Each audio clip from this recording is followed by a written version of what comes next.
ایک محلے میں بھی کوئی بات ہوتی ہے نا تو عورتیں مرد ارے سنا تم نے اس کے ساتھ یہ ہو گیا یہ ہو گیا یہ ہو گیا، ٹھیک ہے تو یہ تو پھر ایک بندہ تھا،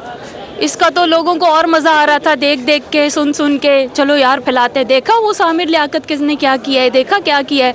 بھائی، اس نے کیا کیا ہے، وہ اپنی وائف کے ساتھ تھا نا، بیوی کے ساتھ تھا نا، وہ جو بھی کر رہا تھا وہ صحیح تھا،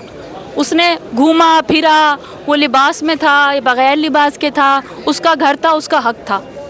اس نے کچھ غلط نہیں کیا۔ اس عورت نے غلط کیا ہے، اس کو سزا ہونی چاہیے، جو بھی اس کو سزا ہو، تاکہ کوئی اور عورت کسی بھی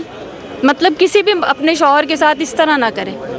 اس لیے ہونی چاہیے، اس کو سزا دلوائیں، آپ سب مل کے دلوائیں، ہم سب عورتیں، ہم سب مرد، ہم سارا میڈیا، ساری دنیا اس عورت کو سزا ضرور دلوائے تاکہ کوئی اور عورت اپنا، اس لیے کہ لوگوں کو لگ رہا تھا جی وہ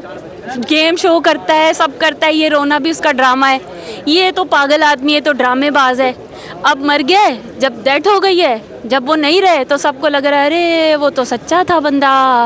اب کیسے اس کو انصاف دلائیں ہم، اب سوچیں کہ آئندہ کسی کے ساتھ ایسا نہ ہو،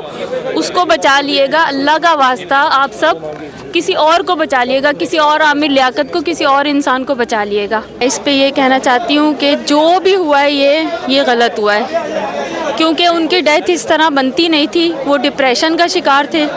ایک انسان تھا، ایک معصوم انسان تھا جو لوگوں کو کبھی ہنسا رہا ہے، کبھی رلا رہا ہے، کبھی مذاق کر رہا ہے، کبھی ناگن بن رہا ہے، کبھی کچھ بن رہا ہے، کبھی کچھ بن رہا ہے، یہ جو بیوی نے کیا ہے نا یہ غلط کیا ہے ان کے ساتھ۔